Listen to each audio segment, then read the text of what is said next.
오늘의 말씀입니다.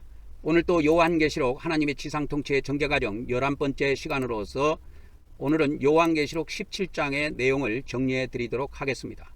요한계시록 17장에는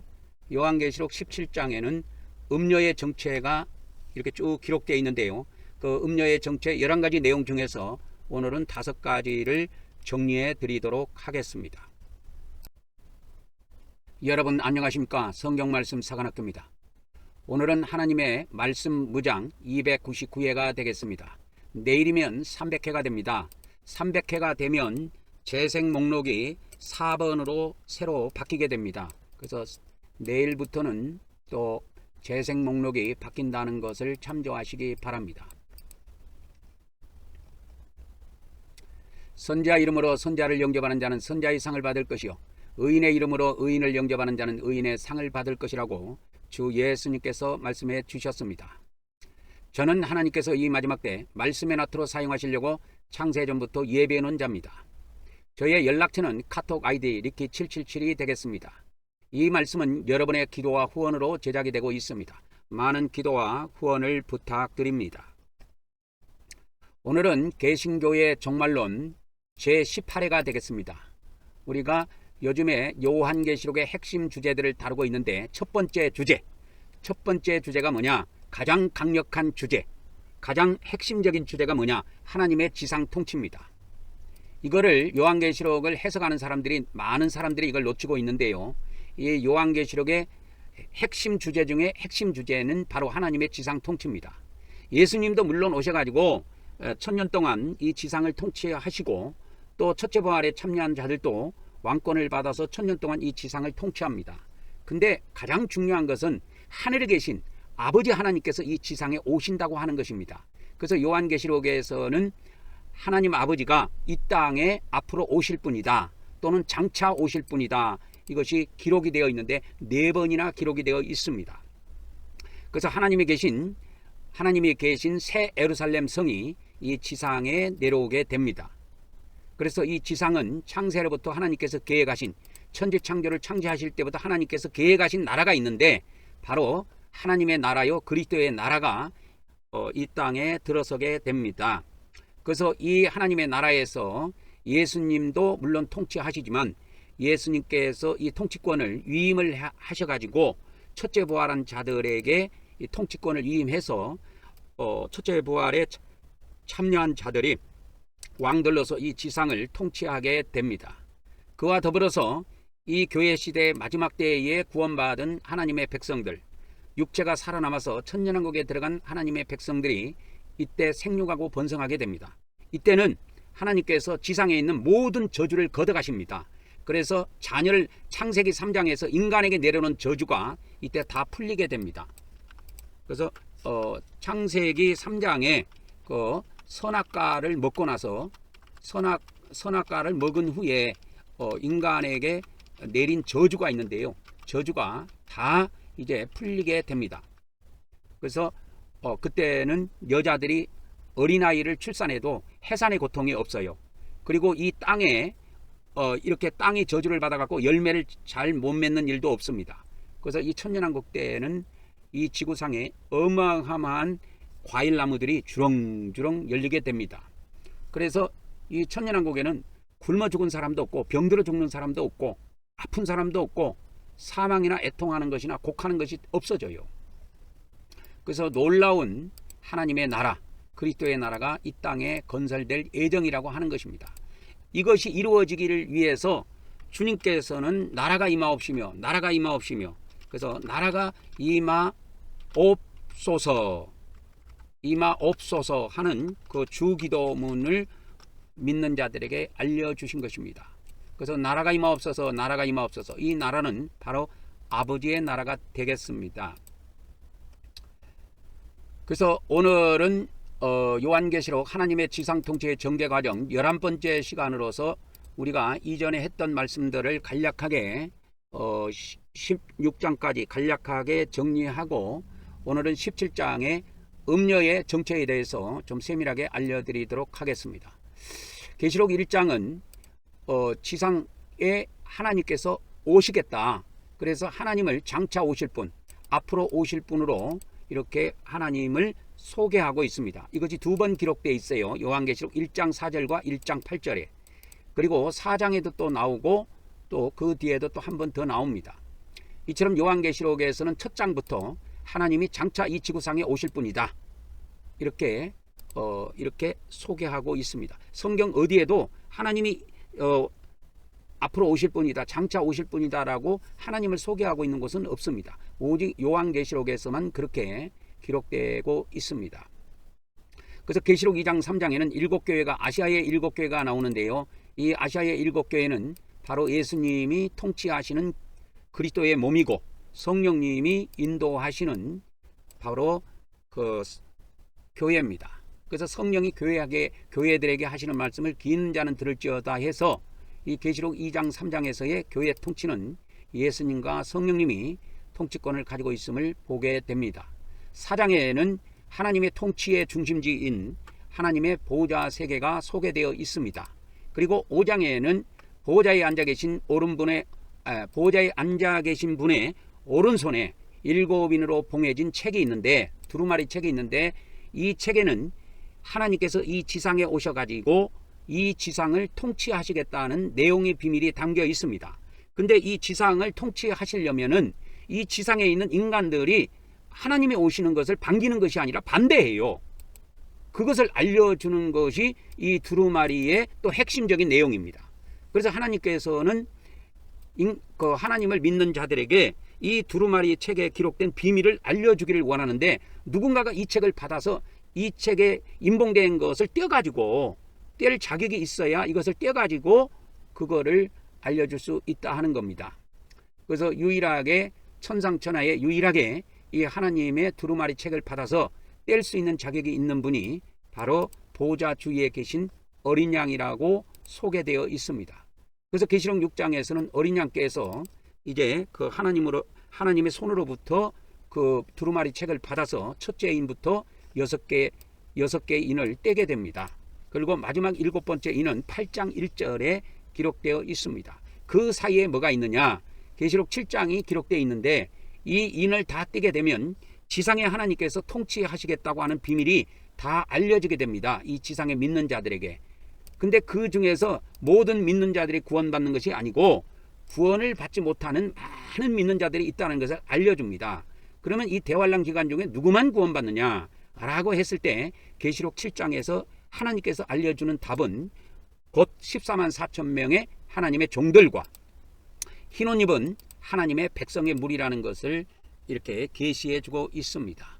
그래서 계시록 8장부터 9장 그리고 11장 후반부까지를 포함하면 하나님의 7개의 나팔 심판이 진행되는 과정을 우리가 보게 됩니다. 그래서 계시록 8장에 4개의 나팔이 울리고, 계시록 9장에 2개의 나팔이 울리고, 계시록 11장에 마지막 1개의 나팔이 울리게 됩니다. 그래서 이 나팔이 울릴 때마다 지상에서는 어떤 안 좋은 재앙이 임하게 되는데, 그것이 전쟁으로 나타나기도 하고 각종 재앙으로 나타나기도 합니다. 이렇게 해서 하나님께서는 지상을 통치하시기 위해서는 하나님께서 부득불 이 지구에 재앙을 쏟을 수밖에 없다라는 우리는 비밀을 알게 됩니다. 왜 그렇게 하냐면, 그렇게 하시는 이유는, 하나님께서 그렇게 하실 수밖에 없는 이유는 이 지상에 있는 존재들, 이 지상에 있는 존재들이 순수하게 이 땅을 내놓지 않는다는 거예요. 그들의 권세나 이것을 순수히 내놓지 않기 때문에 그런 겁니다. 그래서 하나님께서는 부득불 지상을 이렇게 심판할 수밖에 없다라는 것이 이 계시록의 7개의 나팔 심판을 통해서 우리는 알 수가 있는 것입니다. 그리고 이제 7번째로 가보면 계시록 10장부터 시작해서 11장 전반부까지에 보면은 이와 같이 다른 천사의 역사가 기록되어 있는데, 앞전에 7 나팔을 부는 7 천사의 역사와 이 다른 천사의 역사는 분명히 다른 역사를 이루고 있습니다. 이 다른 천사의 역사는 특별히 하나님의 종들을 돕는 그러한 역사예요. 그리고 7 천사들의 역사는 이 땅에 재앙을 퍼붓는 그러한 역사와 관련이 있는 천사들입니다. 그래서 계시록 10장부터 해가지고 11장 전반부까지 하면은 이 마지막 때 이 마지막 때에 마지막 때의 그 하나님의 종들, 하나님의 마지막 최후의 마지막 하나님의 종들의 역사가 나와 있는데, 이것이 바로 14만 4천 명의 종들의 역사입니다. 그래서 14만 4천의 역사가 이 다른 천사의 도움을 통해서 이 역사가 마지막 3년 반 동안 진행이 되게 됩니다. 그리고 이제 계시록 11장 후반부에 보면은 15절부터 19절까지 보면 일곱째 나팔이 울리게 되는데요. 일곱째의 나팔이 울리게 되면 이 지상의 나라는 하나님의 나라가 되었다고 하늘에서 선포식이 이루어지게 되고요. 연이어서 이 지상에는 하나님의 마지막 진노의 재앙인 일곱 대접이 순차적으로 쏟아지게 됩니다. 이렇게 해서 요한계시록 1장부터 11장까지는 주로 뼈대, 골격을 구성하고 있고, 12장부터 22장까지는 주로 보충적인 내용으로서 살을 구성하고 있습니다. 그래서 우리 인체는 크게 나누면은 뼈대와 살로 구성이 되어 있는데, 뼈대에 해당되는 것은 계시록 전반부가 되며, 또 계시록의 후반부는 살에 해당된다고 보면 됩니다. 그래서 이제 계시록 12장부터는 각 장이 거의 다 살이에요. 계시록 20장 천년왕국에 나오는 이것을 제외하면 계시록 12장부터 22장까지는 전부 다 보충 설명을 담고 있는 살에 해당됩니다. 그래서 계시록 12장에는 붉은 용이 나오고 한 여자가 나오는데, 이 붉은 용이 한 여자가 아기를 낳게 되면 그 아기를 낳은 그 여자를 이렇게 잡아 죽이려 그래요. 그래서 여자가 강야로 도망하지요. 도망해갖고 하나님이 예비하신 그 땅 속에 들어가서 1260일 동안 보호를 받게 됩니다.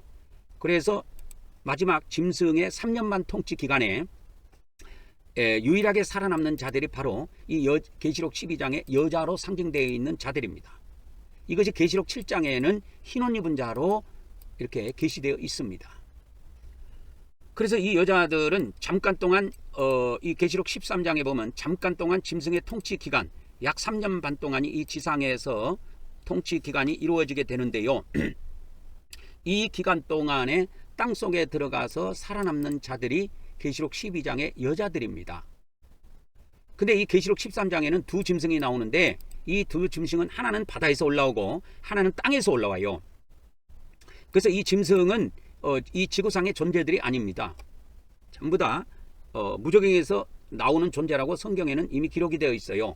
그래서 이 땅에서 올라온다는 것은 지하세계에서 올라온다는 그런 개념이 있는데, 이 성경에서는 땅 아래 이 지하라는 개념은 뭡니까? 마귀 세계를 상징적으로 그렇게 표현하고 있는 것입니다. 그래서 이 두 짐승들은 마귀 세력이에요. 그래서 붉은 용으로 이렇게 상징되어 있는 이 마귀가 이 마지막 때 3년 반 동안 이 짐승들에게 완전 권세를 줘서 이 지상을 통치하게 됩니다. 그래서 하나님이 통치하고 있는 이 기간 동안에 계시록 14장에서는 무엇을 우리에게 계시해주고 있냐면 두 종류의 인간에 대해서 계시해주고 있는 겁니다. 그래서 계시록 14장은 이러한 짐승 시대가 왔을 때 하나님께 속한 자가 있고 마귀에게 속한 자가 분명히 둘로 나뉜다는 겁니다. 그래서 이 둘로 나뉜다는 비밀, 그래서 뭐 쉽게 말하면 알곡과 쭉정이, 이렇게 알곡과 축정이로 나누고 의인과 악인으로 나누고 구원받을 자와 구원받지 못할 자로 나뉘고, 이러한 두 종류의 인간에 대해서 이렇게 상징적인 표현들을 통해서 계시해 준 것이 바로 계시록 14장이 되겠습니다. 15장은 요한계시록 중에서 가장 짧은 절로 구성되어 있는 장인데, 여기에는 특별히 어떤 존재들이 나오냐면 불 섞인 유리바닷가에 서서 하나님께 찬양드리는 사람들의 모습이 계시가 되어 있습니다. 이들은 일곱 대접 심판 후에 이 지상에서 살아남은 자들이에요. 그래서 이들이 지하에 들어가서 땅속에 들어가서 거기서 3년 반 동안 보호를 받다가 이제 그 보호처에서 나와서 하나님께 구원에 대한 감사, 자기들의 생명을 보존해 준 것들에 대한 감사 찬송을 올리는 장면을 우리는 계시록 15장을 통해서 볼 수가 있습니다. 그리고 계시록 16장에는 일곱째 나팔이 울리게 되면 하늘에서는 이 세상 나라가 하나님의 나라가 됐다고 하는 선포식이 있는 것과 더불어 이 지상에는 셋째 화에 해당되는 하나님의 일곱 대접 심판이 진행되게 됩니다. 그리고 이 앞전에 했던 요한계시록 17장 18장에 음녀 바벨론이 나오는데, 이 음녀 바벨론에 대한 이 앞전에는 기독교에서의 기독교 안에서 해석하는 7가지의 종류의 해석에 대해서 알려드렸습니다. 오늘의 말씀은 요한계시록 지상통치의 전개과정 11번째 시간으로서 계시록 17장을 다루도록 하겠습니다. 오늘은 계시록 17장 18장에 나와 있는 음녀 바벨론에 대한 내용 중에서 계시록 17장의 부분만 따로 떼가지고 세밀하게 좀 정리를 해드리려고 합니다. 그래서 계시록 17장에는 음녀 바벨론의 정체가 기록이 되어 있습니다. 그리고 이제 계시록 18장은 음녀가 멸망한 것에 대한 것이 기록되어 있어요. 그러니까 계시록 18장과 계시록 17장은 내용이 이렇게 딱 둘로 쪼개져 있습니다. 계시록 17장이 음녀 바벨론의 정체를 주로 이렇게 기록해 놨다면 계시록 18장은 음녀 바벨론이 멸망하는 것에 대해서 초점을 맞춰서 기록해 놨습니다. 그래서 지금부터 이제 계시록 17장에 나와 있는 이 음녀에 대한 비밀을 좀 세밀하게 좀 알려드리도록 하겠습니다. 그래서 계시록 17장 1절에 보면 7대접을 가진 7대접이 이 적이잖아요. 하나님의 그 마지막 진노의 심판인데 7대접을 가진 7천사 중 하나가 요한에게 와서 많은 물리에 앉아있는 큰 음녀에게 내릴 심판을 보여주겠다. 이렇게 말을 하게 됩니다. 그래서 계시록 17장 1절을 우리가 개정성경으로 한번 직접 보면은 또 7대접을 가진 7천사 중 하나가 와서 내게 말하여 이르되 이리로 오라. 많은 물리에 앉은 큰 음녀가 받을 심판을 내게 보이리라. 그게 음녀의 심판에 대해서 이렇게 보여주게 되는 겁니다. 그래서 근데 계시록 17장에는 음녀의 심판을 보여준 것보다는 그 음녀에 대한 심판은 계시록 18장에 나와 있고 그 음녀가 심판을 받기 이전에 이 음녀의 정체에 대해서 계시록 17장에서는 세밀하게 좀 알려주고 있습니다.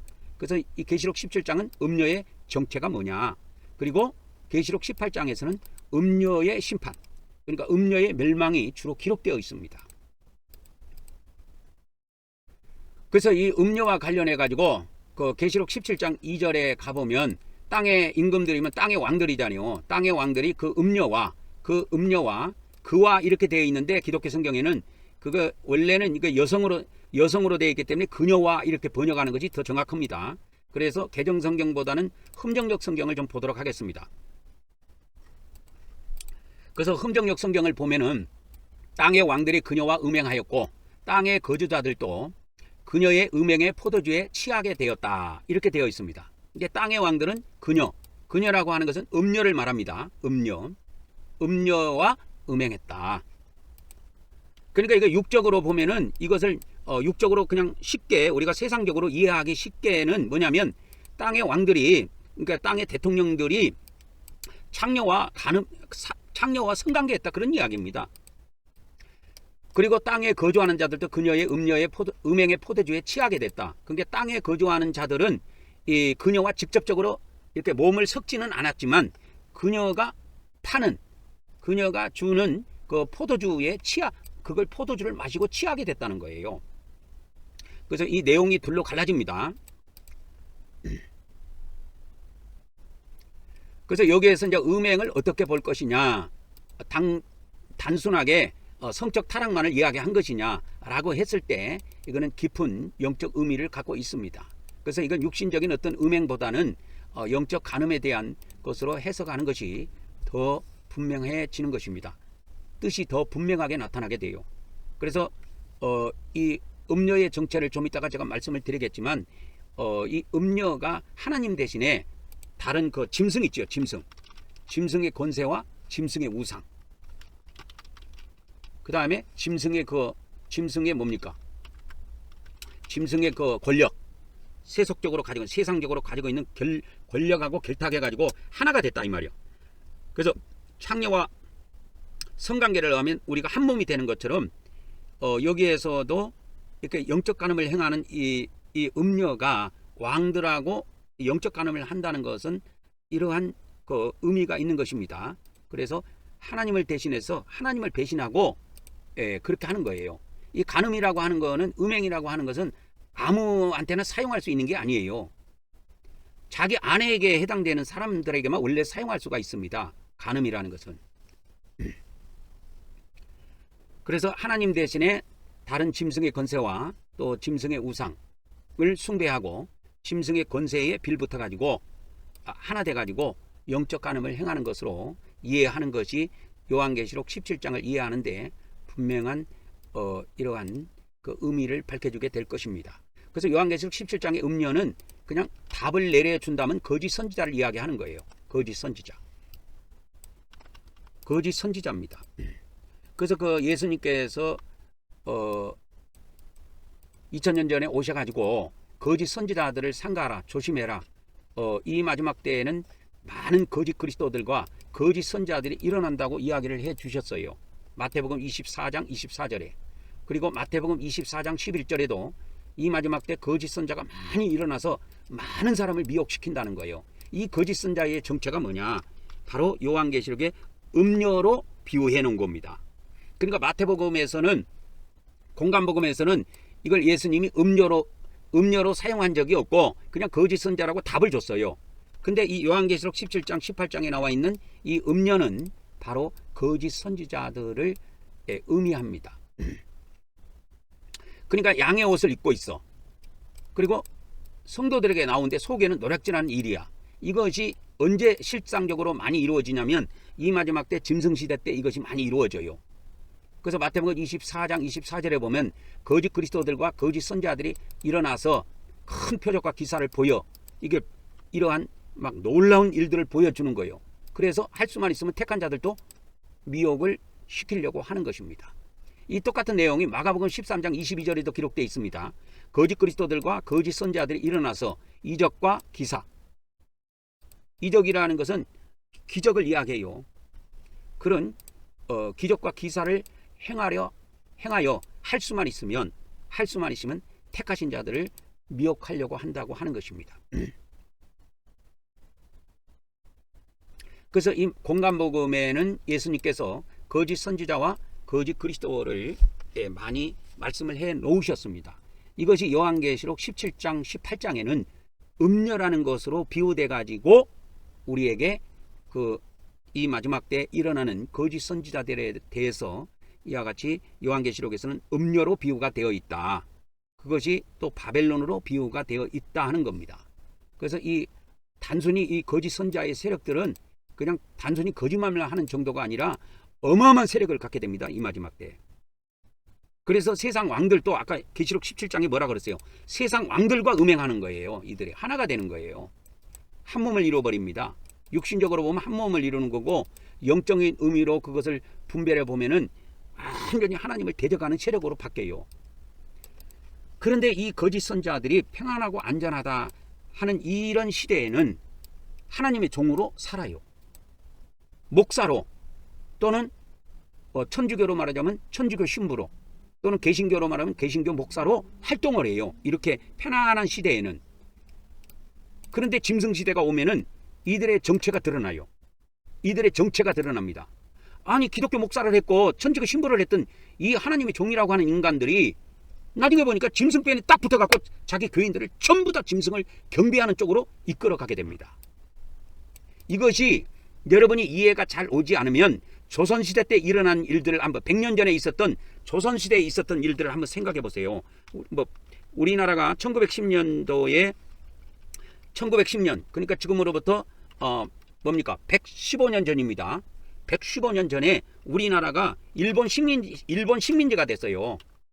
일본 식민지가 됐습니다. 115년 전에요. 일본 식민지가 됐을 때 우리나라 사람들은 정치적인 권세를 다 뺏겨버렸어요. 일본 사람들한테. 다 뺏겨버렸습니다. 그리고 종교도 허수아비는 남은 거예요. 정치인은 정치라고 하지만 종교도 허수아비가 된 거예요. 그래서 항상 기독교도 하나님 앞에 예배하기 전에 묵도를 하고 한 겁니다. 묵도. 누구한테 묵도를 했냐?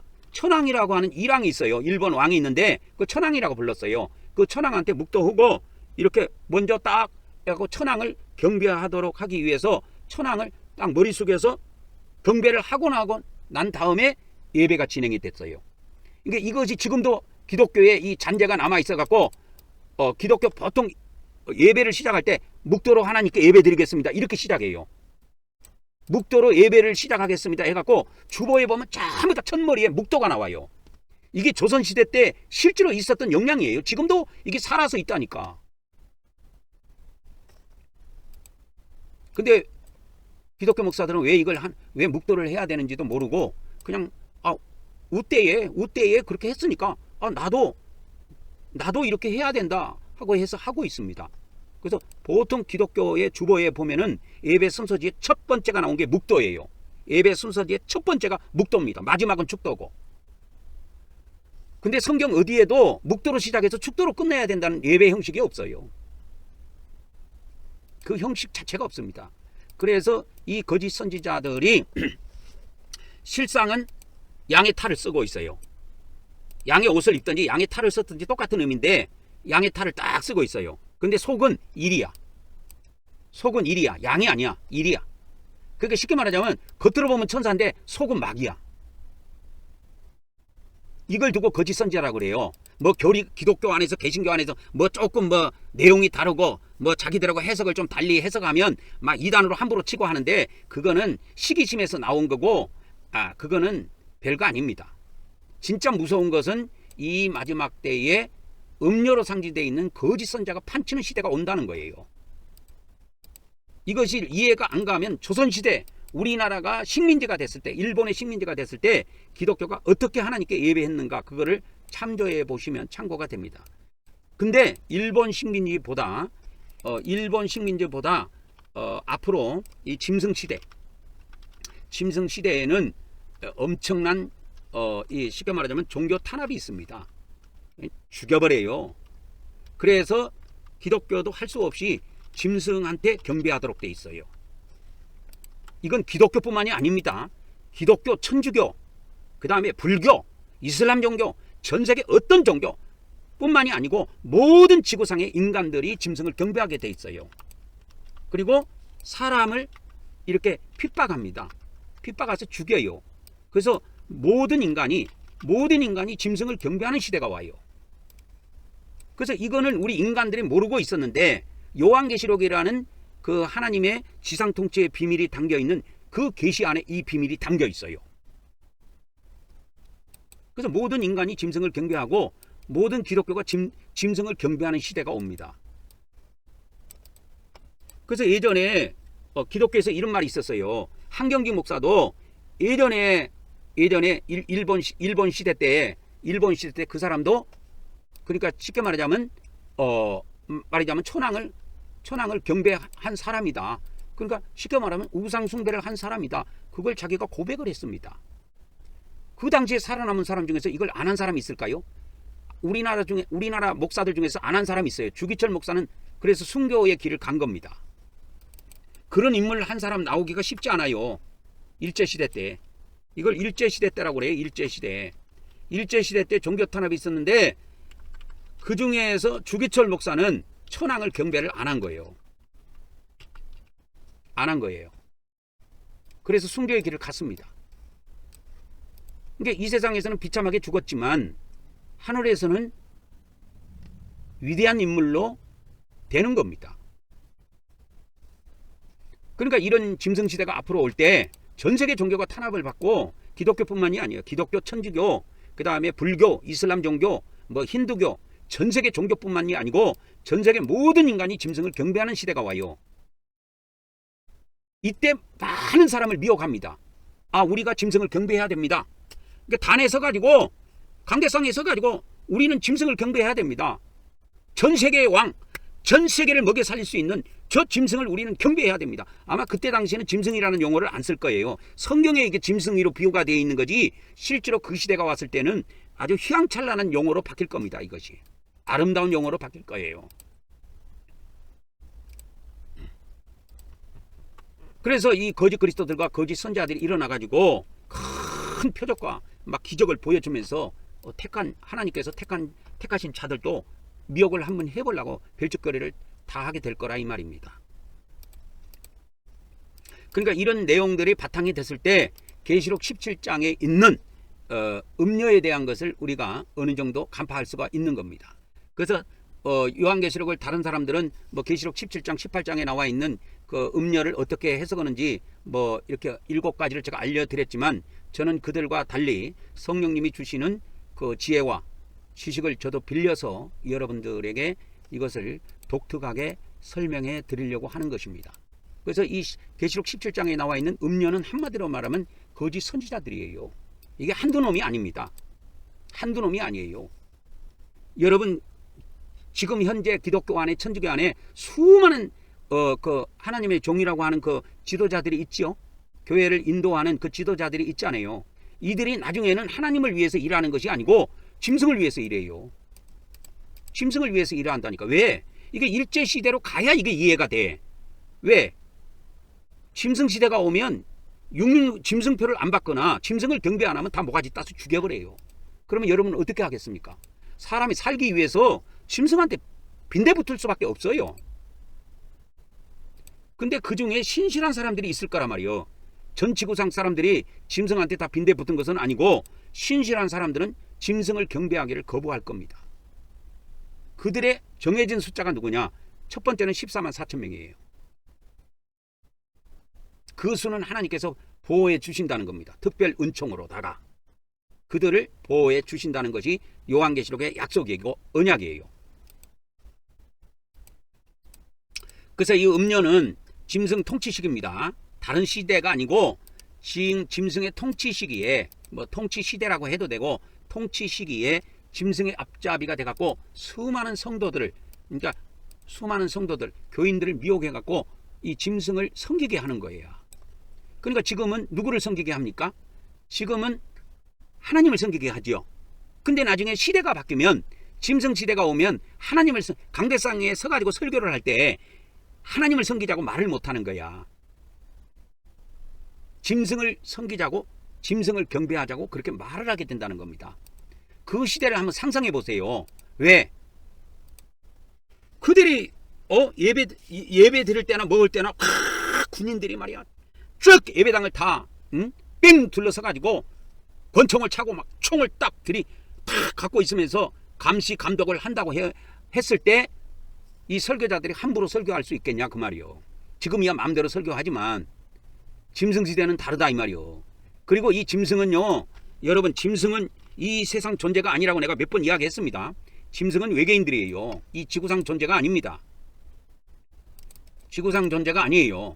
이 짐승들은 지구상의 존재가 아닙니다. 음녀는 여자라 말이에요. 여자 남자 이런 건 다 이 세상 사람을 두고 하는 말이에요. 그래서 요한계시록에서는 신분이 나눠져 있어요. 요한계시록에서는 이걸 알아야 됩니다, 여러분. 우리가 이 요한계시록에는 신분이 둘로 나눠져 있다 이 말이요. 근데 뭐로 나눠져 있느냐? 신분이 짐승과 사람으로 나눠져 있어요. 분리되어 있습니다. 신분이 둘로 분리되어 있어요. 그래서 이 사람은 또 뭐로 되어 있냐면 남자와 여자로 구분되어 있어요. 그래서 이 음녀했을 때, 음녀는 음탕한 여자 그 뜻이에요.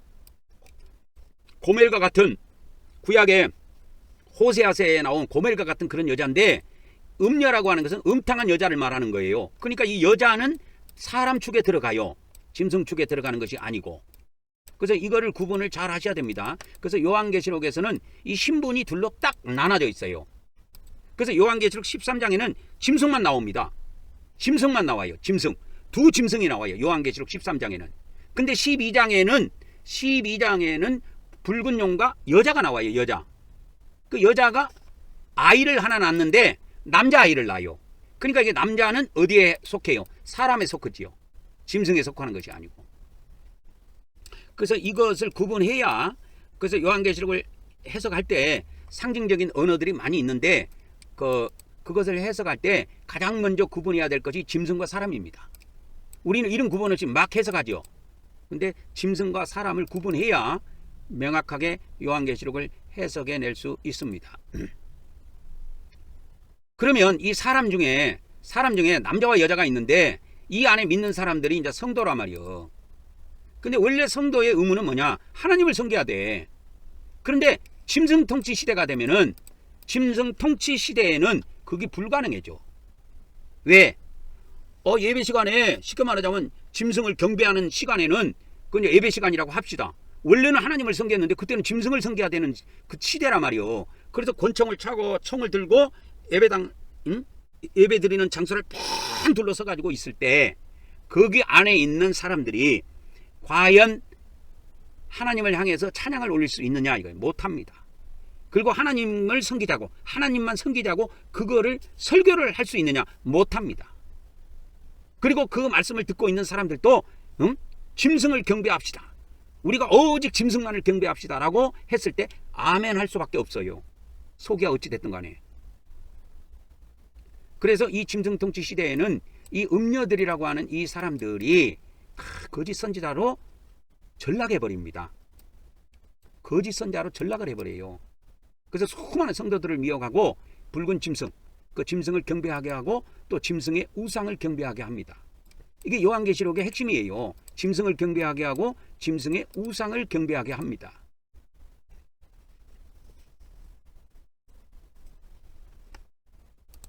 그래서 이 대환란 기간에는 기독교 안에 이 거짓 선지자들이 쉽게 말하면 판을 치게 돼요.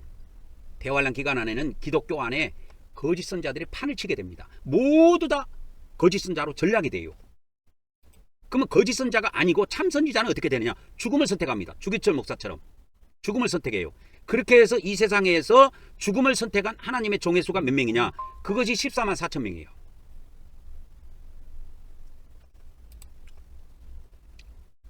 그래서 여기다가 이제 하나를 더 정리하자면 그러니까 짐승 통치 시대에 이와 같이 죽음, 이렇게 짐승을 경배하지 않고 죽음을 하지 않고 죽음을 선택한 자가 바로 누구냐? 자가 바로 14만 4천의 참 선지자들입니다. 이것을 참 선지자라 그래요.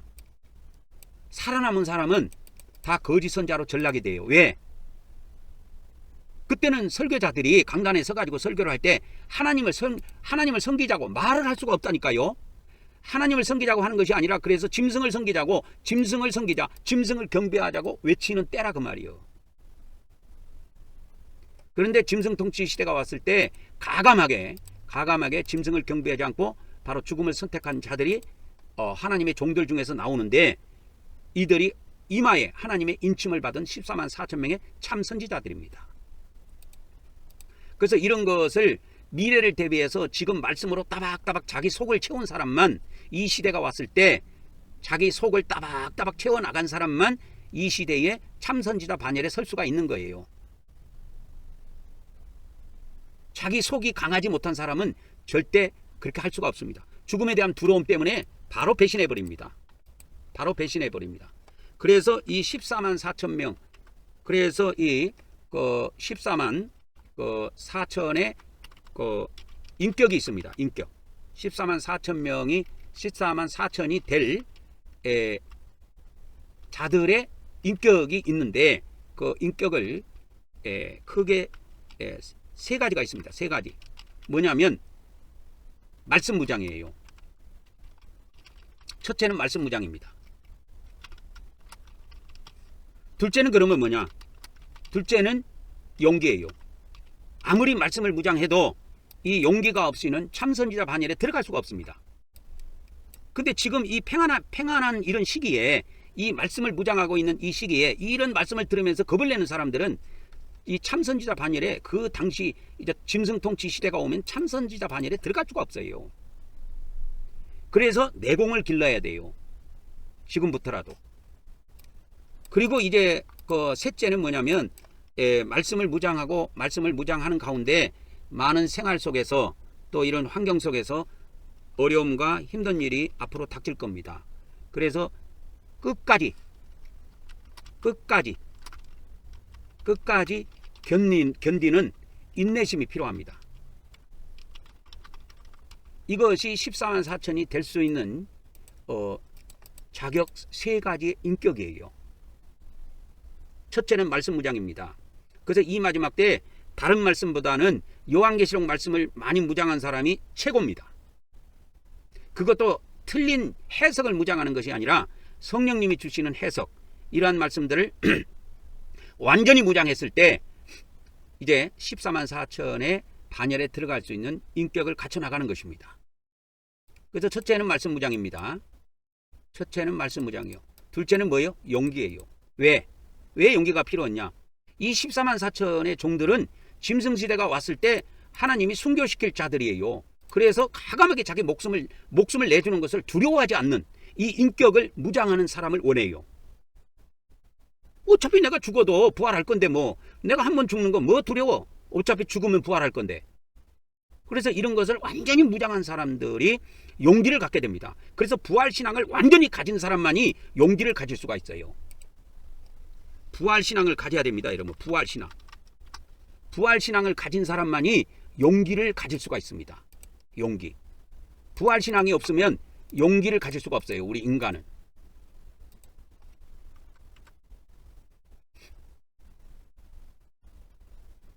그리고 이 세 번째는 마지막에는 끝까지 견디는 인내심인데, 이 마지막 때 우리가 이 말씀들을 무장하다 보면 뭐 생활의 어려움이라든지 환경으로부터는 어떤 뭐 어려움이라든지 스트레스라든지 여러 가지 고통들이 있을 겁니다.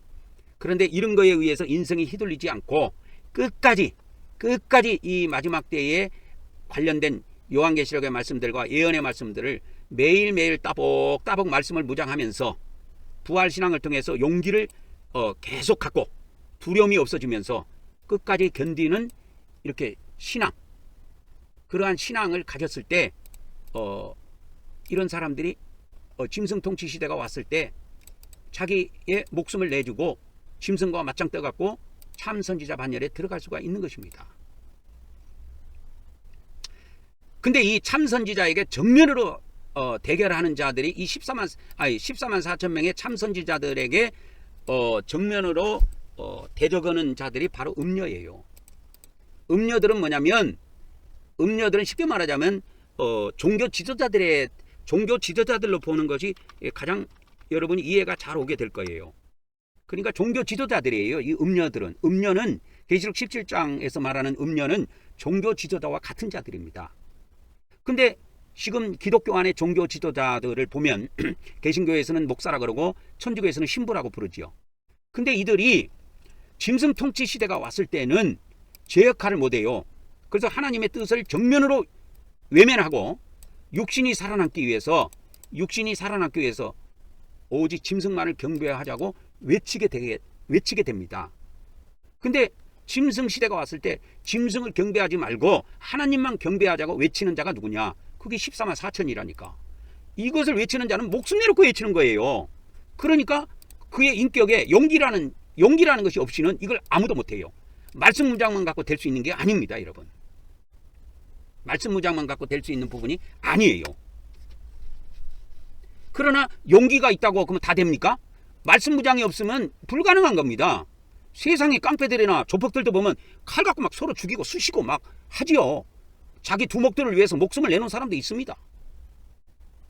형님, 제가 칼빵이라고 하던가? 제가 칼빵 받겠습니다. 제가 예전에 무슨 영화에서도 그런 이야기를 들은 것 같은데, 세상적으로 가지고 있는 용기도 있어요. 근데 하나님은 그런 용기를 원하는 것이 아니고 신앙적인 용기, 이제 부활신앙에서 나오는 그 용기. 그래서 이 짐승시대에 순교한 사람들로서 죽은 자들 중에서 순교자로 인정이 되면 첫째 부활을 시켜줍니다, 하나님께서. 그래서 그 부활신앙을 갖고 있는 사람들은 죽음에 대한 두려움이 없어요. 그래서 이 용기라고 하는 것은 부활신앙에서 여러분 나옵니다. 세상적인 배짱을 요구하는 게 아니에요.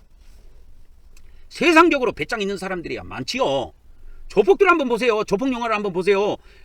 걔들 보면은 막 도끼 갖고 싸우고 막 사시미 칼 갖고 싸우고 막 그러면서도 그거에 겁 하나 내지 않고 상대편 진영에 들어가갖고 뭐 호열단신 들어가갖고 아주 그냥 그 상대편 조폭 단체를 아주 작살내는 그런 영화도 있더라고. 근데 하나님은 그러한 용기를 원하는 것이 아니고, 이 부활신앙이 정확하게 들어가면 그 부활신앙 안에서 용기가 스스로 샘솟게 돼 있어요. 왜? 이 첫째 부활에 참여한 사람은 계시록 20장 4절에 보면 계시록 20장 4절에 보면 1000년 동안 그러니까 그리스도와 더불어서 이렇게 부활해가지고 그리스도와 더불어 1000년 동안 통치하는 사람들이 누구냐 하면은 첫째 부활에 참여한 사람이거든요. 그래서 이 첫째 부활에 참여한 사람들만이 1000년 동안 그리스도와 더불어 왕노릇하고 통치해요. 왕노릇한다는 말은 왕으로 통치한다는 그 말입니다. 이게 왕노릇으로 번역하면 안 돼요. 왕으로 통치하리라 이렇게 번역해야 됩니다. 왕으로 통치하리라. 이게 정확한 번역이에요. 헬라 뜻으로. 그러니까 이 첫째 부활에 참여한 사람만이 근데 이 첫째 부활에 어떻게 참여하느냐? 요한계시록 20장 4절에 정확하게 나와 있어요. 예수님을 증언하고 하나님 말씀 때문에 목배임 당한 자들이에요. 그리고 짐승과 우상에게 경배하지 않고 그 이마나 손에 짐승표를 받지 아니한 자들이 살아서 즉 부활해서 그 말이요. 부활해서 그리스도와 더불어 1000년 동안 왕으로 통치해요. 그러니까 여기에 뭐가 나오냐면 목배임 당한 자들 그리고 짐승과 우상을 경배하지 않고 자기들의 이마나 오른손에 짐승표를 받지 않고 죽은 자들. 여기서 살아서 그 말은 표를 받지 않은 자들이 순교한 후에 살아서 그 뜻이에요. 이것이 여기에 감춰져 있어요. 이 안에 감춰져 있습니다. 그러니까 짐승을 경배하지 않고 우상을 경배하지 않고 짐승의 표를 받지 않는 자들이 순교한 후에 살아서 부활해서 그리스도와 더불어서 1000년 동안 왕으로 통치하려면 죽어야 된다니까. 근데 음녀들은 정반대예요. 이들도 지금 종교 지도자들입니다. 기독교 종교 지도자들, 천주교 종교 지도자들, 각 종교 지도자들이 있어요. 불교에는 뭐 스님이라고 떠받들리는 그러한 사람들도 종교 지도자들인데 나중에 음녀의 반열에 들어가요. 이 사람들이. 근데 그 사람들이 자기를 따르는 자들을 어떻게 인도하느냐? 자기들이 육신이 살아남기 위해서 짐승을 경배하게 해. 그때는 뭐 석가를 경배합시다. 예술, 하나님을 경배합시다. 이런 소리 일절 못해요. 짐승만을 경배하자고 외친다니까. 그래서 이것을 이제 이 음녀들을 기독교로 국한해서 이거를 해석해 드린다면 이 음녀들은 성경의 내용을 뻔히 알고 있어. 왜? 성경 가지고 다 설교했던 자들이니까. 알고 있어. 알고 있으면서도 뭐가 없느냐?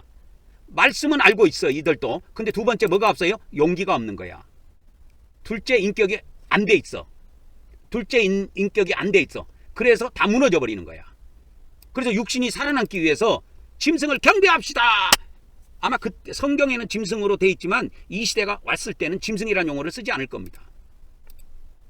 그래서 아름다운 어떤 명칭으로 화려하게 포장이 돼가지고 뭐 그렇게 불리게 될 것입니다.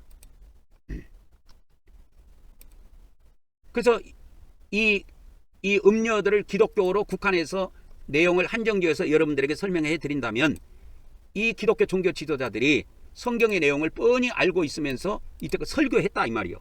근데 어느 날 시대가 바뀌어갖고 짐승이 이 땅에 내려와가지고 짐승 시대가 돼버렸네. 그때는 짐승을 경배하자고 할 수밖에 없어요. 아부를 떨 수밖에 없다니까. 왜? 이 짓거리 안 하면 살아남을 수가 없다니까. 다 모가지 따버린다니까. 그래서 몇 년이라도 더 살아남기 위해서 짐승을 경배하자고 하고 그렇게 아부를 떨게 되는 겁니다. 그러니까 이들은 뭐냐? 이 마지막 때 성경은 뭐 알고 성경 말씀을 가지고 설교도 하고 말씀을 무장을 했겠지만 두 번째 인격인 참선지자의 반열에 들어가는 두 번째 인격인 부활신앙에 의한 용기, 부활신앙에서 나오는 용기가 없는 거예요. 그렇기 때문에 다 무너집니다. 일평생 싸웠던, 일평생 축적해왔던 이 성경 말씀들이 다 무너지는 거야. 짐승을 경배하는 순간에 성경을 다 예면하게 되는 것이고 이제 거짓 선자로 완전히 전락이 돼버리는 것입니다. 그래서 이 음녀들은 성경 내용을 알고 있으면서도 몇 년이라도 더 살아남기 위해서 짐승을 경배하며 아부를 떠는 자들이 되는 거예요. 그래서 이 음녀들은 그때 당시에 이 짐승 시대가 왔을 때 짐승으로부터 정치적인 권세를 갖게 됩니다. 그리고 자기들은 원래 종교적인 권세를 갖고 있었죠. 근데 더 빡세게 짐승이 이 종교적인 권세를 줘요. 이 음녀들에게. 그래서 이 음녀들이 세상 왕도 다 다스립니다. 이 음녀들이 세상 왕도 꽉 쥐고 있는 거예요. 왜? 종교적인 권세와 정치적인 권세를 같이 갖고 있으니까. 세상 왕들이라고 하는 것은 정치적인 권세만 갖고 있지 종교적인 권세가 없어. 근데 이 짐승 통치 시대가 오면은 짐승들이 가지고 있는 그 정치적인 권세를 이 음녀들에게 주고 또 이미 가지고 있는 종교적인 권세도 강력하게 허락을 해가지고 이 두 권세를 손에 꽉 쥐고 세상 왕도 휘둘고 세상 사람도 휘둘러 버리는 거예요. 이 음녀들이.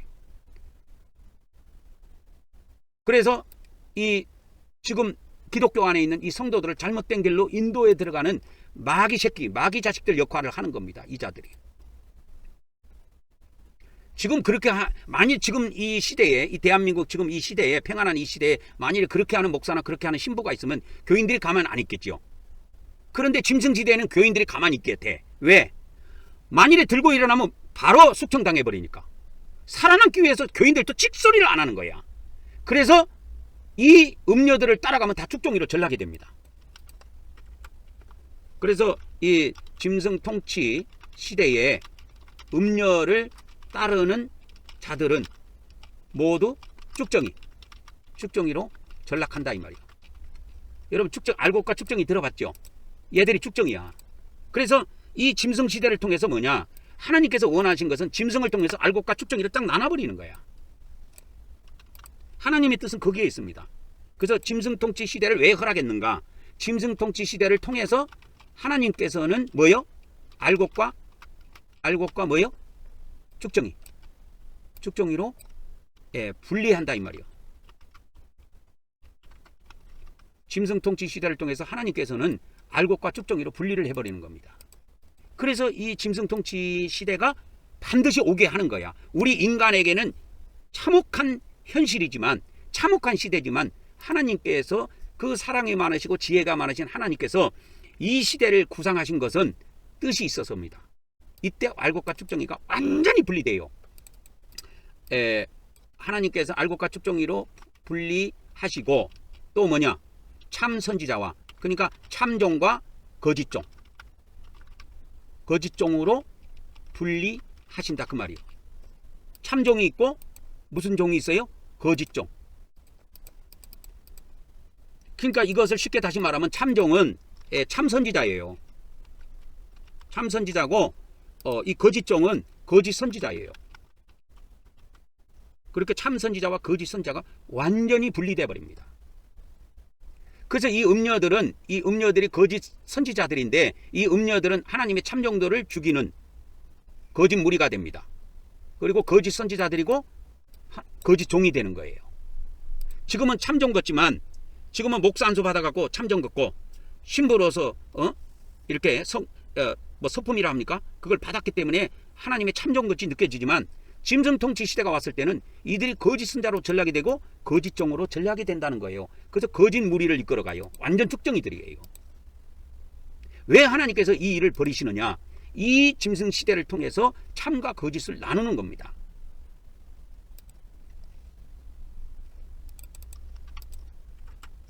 그래서 짐승 통치 시대 하나님께서는 이 짐승 통치 시대를 통해서 뭐냐면 짐승 통치 시대를 통해서 참과 거짓으로 나눈다 이 말이야. 나누시는 겁니다. 이렇게 참과 거짓으로. 지금은 누가 참인지 누가 거짓인지 교단으로밖에 구분이 안 돼요. 그래서 뭐 장로교 안에 있으면 참종이고 쉽게 말하면 여호와 증인 쪽에 있으면 거짓종이고 이렇게 대충 구분합니다. 그런데 진짜 참종인지 거짓종인지는 짐승 통치 시대에 다 드러나게 돼 있어요. 그러니까 성경에도 이렇게 이야기했죠. 하나님이 판단하시고 하나님이 심판하시기 전까지 심판하지 말라. 판단하지 말라 그랬잖아요. 성경에. 그래서 이 일들이 실제로 이 지구상에서 이루어지게 됩니다.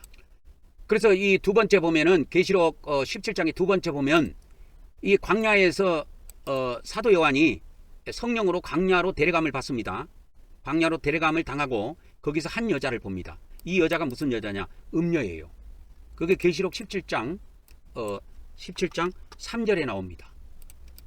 성령으로 나라는 것은 요한입니다. 사도 요한이에요. 그래서 사도 요한을 성령으로 사도 요한을 데리고 광야로 갑니다. 그래서 사도 요한이 보니까 여자가 붉은빛 짐승을 타고 있어요. 근데 짐승의 몸에는 하나님을 못 얻어가는 이름들이 가득하고 이 짐승의 머리가 7이고 뿔이 10이 나 있어요.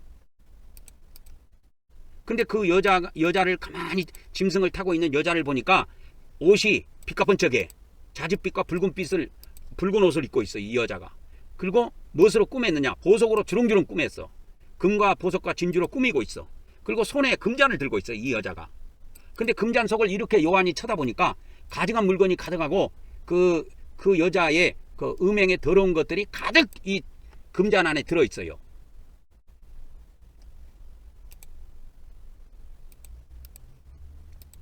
그런 내용입니다. 근데 여자가 붉은빛 짐승을 타고 있다 이 말이요.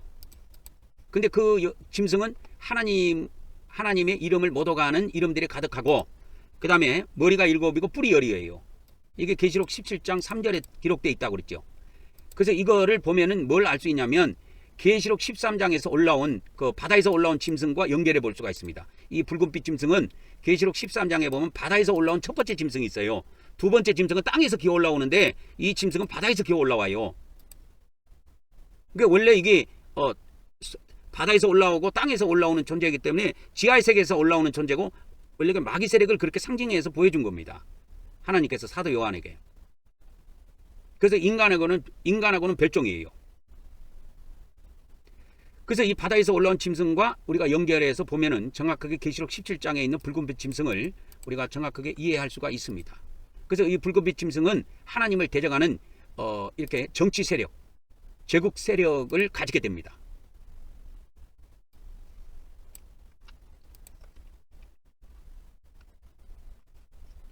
그래서 음녀는 보니까 계시록 17장 4절에 조금 전에 읽어드렸던 것처럼 음녀는 화려한 옷을 입고 있습니다.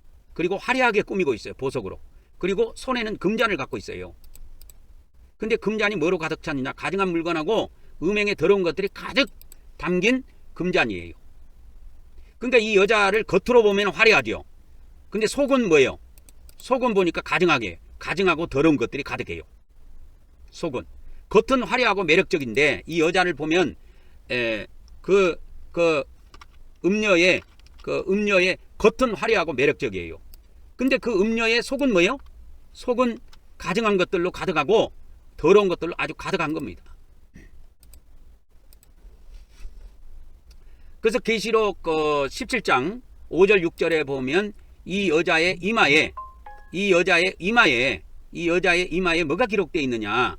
여자의 이마에 뭐가 기록되어 있냐면 이름이 기록되어 있어요. 여자의 이마에 이름이 기록되어 있는데 이름이 뭐냐? 비밀이라. 비밀이라고 되어 있어요. 미스테리. 그리고 큰 바벨론이라고 되어 있습니다.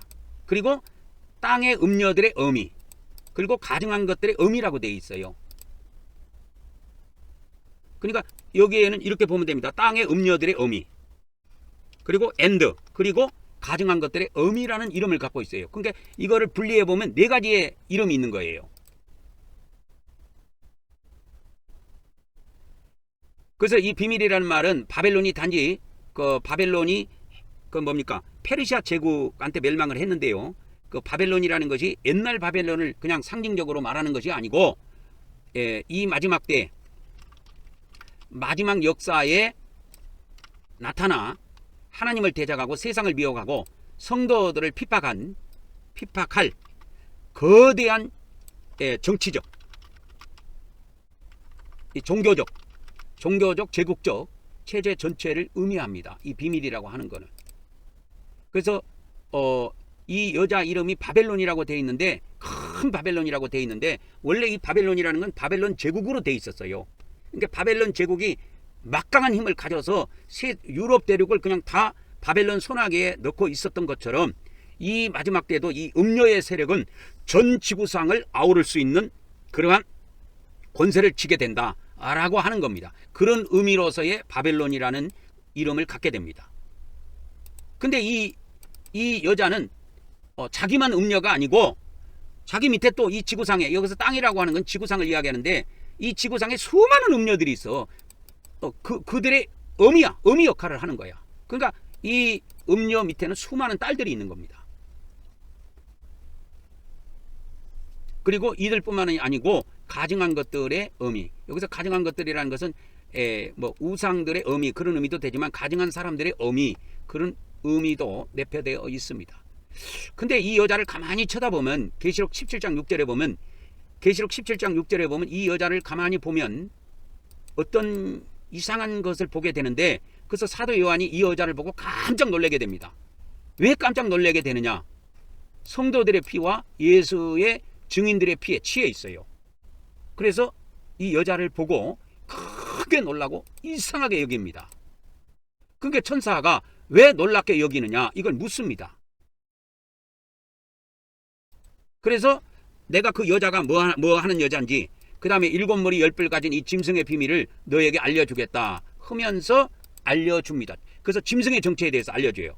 짐승의 정체는 계시록 17장 8절에 부터 나옵니다. 그래서 성도들 이 여자가 이 음녀가 성도들의 피와 예수의 증인들의 피에 취했다라는 말은 성도들을 박해하고 수많은 예수님을 증거하는 그 증인들을 잡아 죽였다고 하는 겁니다. 그래서 이 짐승 시대가 되면 성도를 박해하는 주된 배우이자 또 순교의 피를 많이 흘리게 한 세력이라는 것을 우리가 알게 됩니다.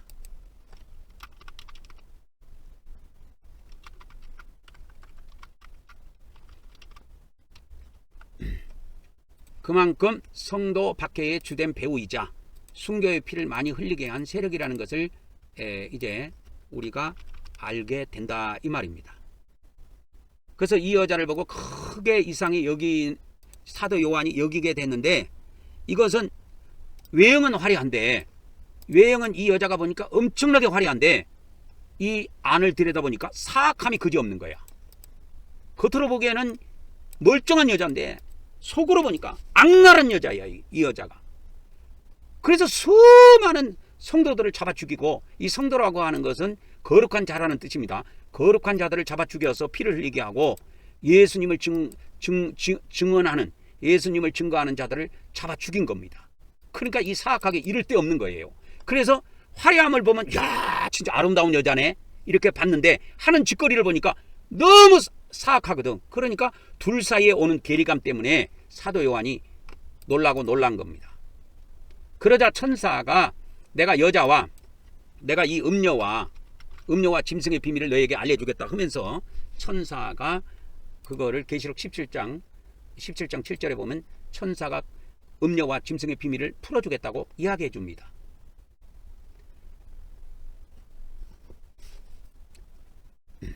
그래서 이 여자와 이 짐승이라고 하는 이 것들은 단순한 상징적인 그림이 아니란 말이에요. 실제 미래의 역사 속에서 나타나가지고 정치적으로 종교적으로 또 도시적으로 제국적으로 큰 구조를 가지고 이 전 지구상을 통치할 그러한 세력들입니다. 그래서 계시록 17장 8절에 보면 짐승의 비밀을 알려주는데 이 짐승은 전에 있었다가 지금은 없으나 장차 무저갱에서 올라올 짐승이야. 그래서 이 짐승이 어디에서 올라오느냐? 무저갱에서 올라와요. 그래서 짐승의 정체를 알려면 무저갱을 알면 됩니다. 무저갱이 도대체 어디 있느냐? 무저갱은 여러분 이 땅에 있지 않습니다. 무저갱이라는 것은 무저갱은 끝이 없이 어둠의 세계를 이야기해요. 무저갱은 쉽게 말하면 지하 세계를 이야기하고 지하 세계를 의미하고 그 다음에 그 마귀 세계를 의미합니다. 이 무저갱이라는 것은. 그래서 그 예수님이 이 땅에 계실 때도 귀신들이 와가지고 굴복하면서 우리를 무저갱으로 들어가도록 하지 마옵소서 간절하게 부탁을 합니다. 그 무저갱에 갇히면은 끝나는 거거든. 그들의 존재의 가치가 끝나는 거거든. 그래서 이 무저갱이 어디 있느냐? 무저갱은 우주 하늘에 있어요. 이 지구 땅 속에 있는 것이 아니고 우주 하늘에 있어요. 이것을 성경에서는 뭐라고 그랬냐? 공중권세를 잡은 자들이라고 이야기했는데 바로 공중권세를 가지고 있는 거예요. 마귀들이. 마귀의 세계는 공중권세를 쥐고 있습니다. 여러분. 우주를 꽉 쥐고 있다니까. 그들이. 우주 위에 천국이 있어요. 우주 밑에 지구가 자리 잡고 있고. 그래서 전에 있다가 지금은 없으나 장차 올라온 자라는 표현은 이 악한 이 제국적 권세가 역사 속에서 계속 형태를 바꿔 나타나다가 마지막 때에 돼서 결정적인 형태로 등장을 합니다. 이 마지막 때는 이 마지막 때에 맞는 형태로 등장을 한다니까. 옛날과 같이 똑같은 형태로 등장하는 것이 아니고 이 마지막 때에는 마지막 때에 맞는 이 결정적 형태로 등장을 하게 됩니다. 그것이 뭐냐? 외계인 형태예요. 외계인 형태로 등장합니다. 얘들이. 그래서 우리 기독교에서는 이 외계인에 대해서는 아직 잘 못 받아들이겠지만 세월이 가면 이제 UFO도 많이 나타나고 외계인도 간간히 한 번씩 나타나고 해서 뉴스에 나오면 자동적으로 이것이 인식이 바뀌게 됩니다. 아, 외계인이 존재하는구나. UFO가 존재하는구나 라는 것을 알게 돼요. 그래서 이 땅에 사는 자들은 곧 장차 땅에서 올라와 가지고 멸망으로 들어갈 짐승을 보고 기이 여길 자들이란 말이요. 그래 가지고 이 지구상에 사는 사람들 중에서 생명책에 기록되지 못한 자들, 이 생명책에 기록되지 못한 자들은 다 이 짐승을 경배하게 됩니다. 그래서 장차 무저갱에서 올라와 가지고 장차 무저갱에서 올라옵니다. 다른 데서 올라온 게 아니고 무저갱에서 올라와 갖고 멸망으로 들어갈 짐승을 보고 이 땅에 사는 지구상에 사는 사람들이 다 기이 여겨요. 그래서 다 경배한다니까. 근데 누구는 경배 안 하느냐? 생명책에 이름이 기록된 자들은 경배를 안 해.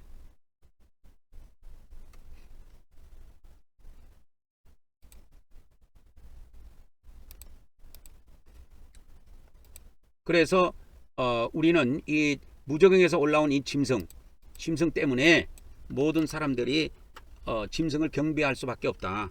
무저갱에서 올라온 짐승의 권세가 막강하기에 짐승을 경배하고 복종할 수밖에 없다. 그래서 이 땅에 사는 사람은 땅에 사는 자들은 그렇게 할 수밖에 없어요. 땅에 사는 자들은 모두 무저갱에서 올라온 짐승의 권세가 막강하기에 땅에 사는 자들은 모두 짐승을 경배하고 복종할 수밖에 없습니다.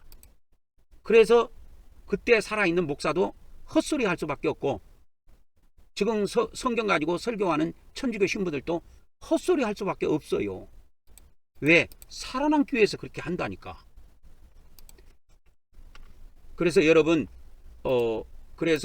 이 마지막 때에는 그래서 다른 말씀보다도 이 요한계시록의 말씀, 그래서 이 마지막 때에는 다른 말씀보다 특별히 요한계시록의 말씀을 완전 무장해야 합니다. 그리고 둘째는 뭐 어떻게 해야 돼요? 부활 신앙을 통한 뭐요? 용기를 가져야 해요. 그리고 셋째는 뭐냐? 셋째는 어떤 상황에 자신의 어떤 상황에서도 끝까지 견디고 견디는 인내심을 길러야 합니다. 조금 힘들고 조금 상황이 어렵고 스트레스 받는다고 에라이 모르겠다 때려 치아버려야지. 에이 저 사람 말 거짓말 같아. 거짓말인지 아닌지는 두고 보세요. 아직 그 세상에 오지도 않았어요. 시작도 안 했다니까. 그래서 이렇게 되는 사람은 이 세 가지 인격을 무장한 사람은 이 마지막 때 참 선지자의 반열, 참 성도의 반열에 설 수가 있습니다. 나는 이 말씀을 듣는 여러분들이 참 선지자의 반열, 참 성도의 반열에 서기를 진정으로 원하며 오늘 말씀을 마치도록 하겠습니다.